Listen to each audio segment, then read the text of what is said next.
Welcome back, everybody. It's your time to EdUp on the EdUp Experience podcast, where we make education your business. Dr. Joe Salustio here with you again at Ellucian Live in Denver, Colorado, at the Colorado Convention Center, interviewing the most interesting guests in the world. And I have one with me today. She came by our booth. She says, "What the heck is this about?" And I said, "We need to talk to you immediately. Because anybody comes over and asks us what the heck this is about, it needs to be on this podcast." Here she is, ladies and gentlemen. I got to get her introduction right. And here it comes. Her name is Digi Edwards, and she's Senior Vice President and Chief of Staff at Ultimate Consulting. Digi, how are you, first of all? I'm good. I'm still a little bit lagging in my hours because I live in Orlando, and that is 2 hours behind here. So getting up at 4 a.m. is not fun. No, that is not, especially when you're staying out till 2 a.m. How dare you? Cheers! But DG, I have to tell you, I'm really interested to know what you do at Ultimate Consulting. Higher ed is a changing landscape. Lots going on. Lots of people. There's what do they call it? The reshuffling. The reshuffling of people are leaving their jobs. They don't know what to do themselves anymore. You must be dealing with some of that. Dealing with a lot of that. In fact, this whole notion of COVID and the pandemic has caused a huge shift for not only the workers in higher education, but also, of course, for the students. And I actually have a 24 and 25-year-old who recently had to go through the effects of the pandemic based on not being able to do clinicals in a nursing program, and my son not being able to do what they call a pinup in architecture. Right. And we've had them home, which I thought we were going to be empty nesters, but no, we didn't get to be empty nesters. Yes, I know, but we're still paying the bills for them and the cars and all that. But you're a good mom. So, and then in terms of the shift for higher education workers who have been able to be remote, a lot of those are leaving the current institutions because they really like that whole notion of remote work in their pajamas, or we won't go into anything else about that. Professional on top. Professional on top, of course. So what's happening is that they're leaving their current jobs and shifting over to a different job, making more money so they can stay at home. And then, of course, that helps us as a professional services firm because we can just jump right in as the institution has their pants down from not having the support people they need. And we contract with those institutions and help them out in their loss of DG said it. Don't get caught with your pants down. I did. I'm sorry. Hold on tight. This is going to be a bumpy ride. That's okay. We love a good podcast around here. So tell me, when you say professional services, what is exactly that you're talking about? Good question. Has nothing to do with hairdo or makeup. That's right. We provide a sort of a turnkey, full circle support area, whether it is a database administrator, a systems administrator, a report writer, especially in higher education. Institutions rely on the reports to the state for state funding. And so if they don't have good report writers to extract the data and report on it through a business intelligence software, their funding may be reduced. And access denied. And that's when your funding is reduced. Oh, that's right. And so we also can provide you with interim staffing. For example, if you've lost those people because of the pandemic and they want to stay at home in their pajamas, we then fulfill a position in the gap of them losing someone. We also can provide functional support services, whether it's a registrar or a bursar or a financial aid director. We also can provide CIO interim services. That's Sometimes good. We also do where an institution will hire us for a short period of time and then decide, oh, we really like the person you gave us. Can we now hire them? That probably happens a lot, right? It really does. And so we're going to do that pants down thing again, because then that leaves us with our pants down because we've now lost a really valuable employee. But it was a client and they were in need. And so that's what we're all about, to help the clients. And when it does come down to it, when we are at higher education institutions, obviously, we support the faculty, staff, administration, parents, and most importantly, students. We want to make them, from their application to their graduation, very successful. Yep. So tell me, what position is most serviced when you're providing these who's lacking the most, or what institutions need registrars, or they need the CIO, or do they need coders or cybersecurity professionals? Like, what is that one area most in demand? The biggest area in demand is integration components, which means I have just purchased an ERP and now I want to integrate my housing software Mm. into that ERP. So you have to write something called an application program interface, which takes data bidirectionally from the housing to the billing to the housing.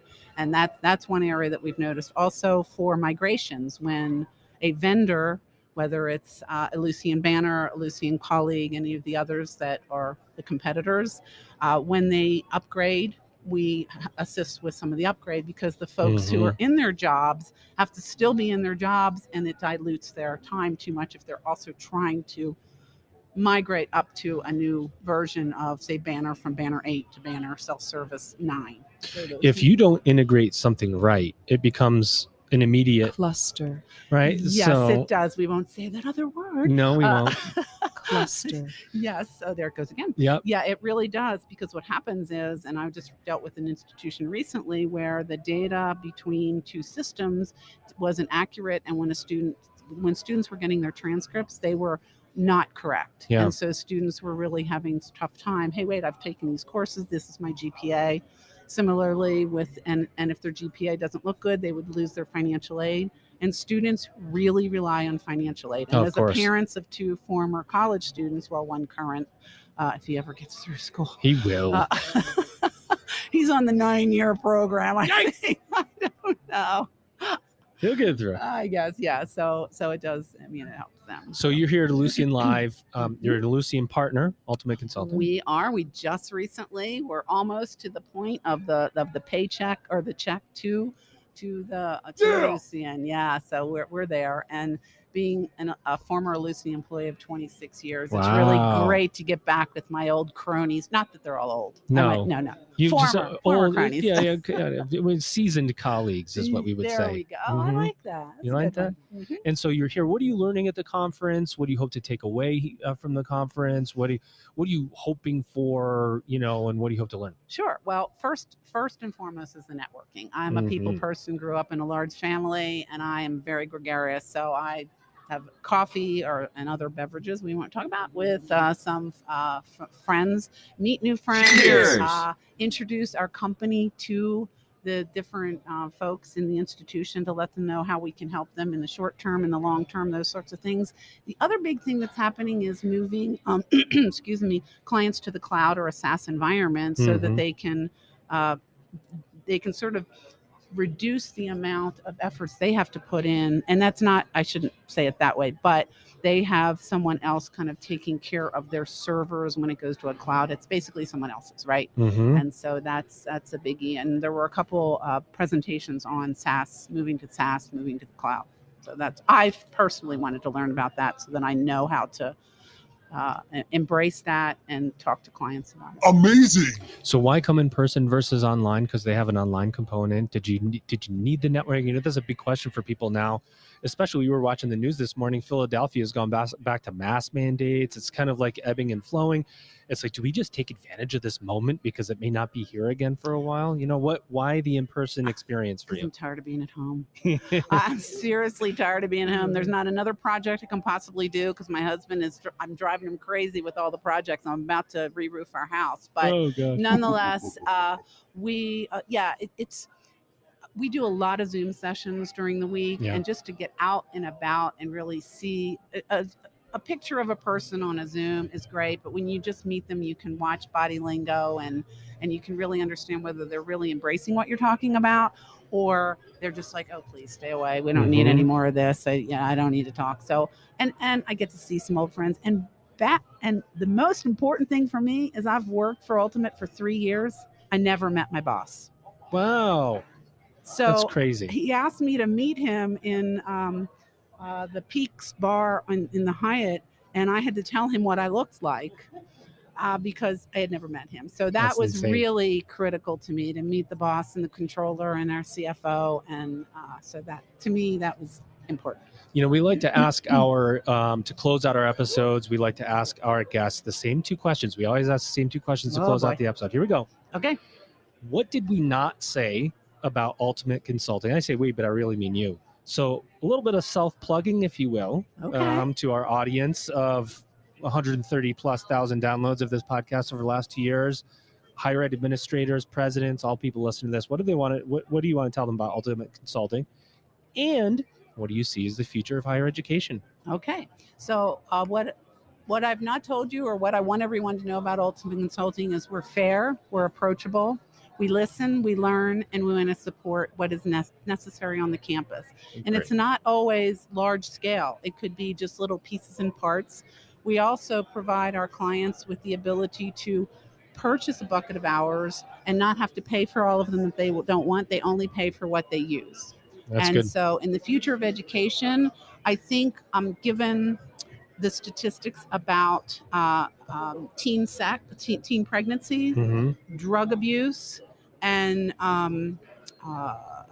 killing themselves, mental health, mental health, all of that, committing suicide, couldn't think of the word. Yeah. Anyway, those are at low now because students are in fact attending school from home. So those have been reduced dramatically, and I like seeing that, because that could be a real problem. And but I don't think the brick and mortars are really going to continue. I think everyone, like my staff, have had a taste of the pajama pants day. As they say, it's easier to give something than it is to take it away, and that is working from home. But the only drawback is cheating. Yeah. And cheating has probably increased somewhat, even though there's software packages out there, turn it in for projects. But when it comes to being on a Zoom session, I think vendors need to look at some more of the biometrics as a student is taking an exam, because you can have another screen behind you. So not that my kids do that. Well, how else would they? I mean, of course, you found out about that from someone else. Let's be honest. Yes, I did. Yes. Absolutely. Your friend told you about that. Yes. And so that could have an increase. So there's going to have to be some development of some sort of processes, packages, whatever the case may be, to handle that. Well, there you have it, ladies and gentlemen. Her name is Digi Edwards, and she's Senior Vice President and Chief of Staff at Ultimate Consulting. Yeah. Ladies and gentlemen, you've just EdUp'd.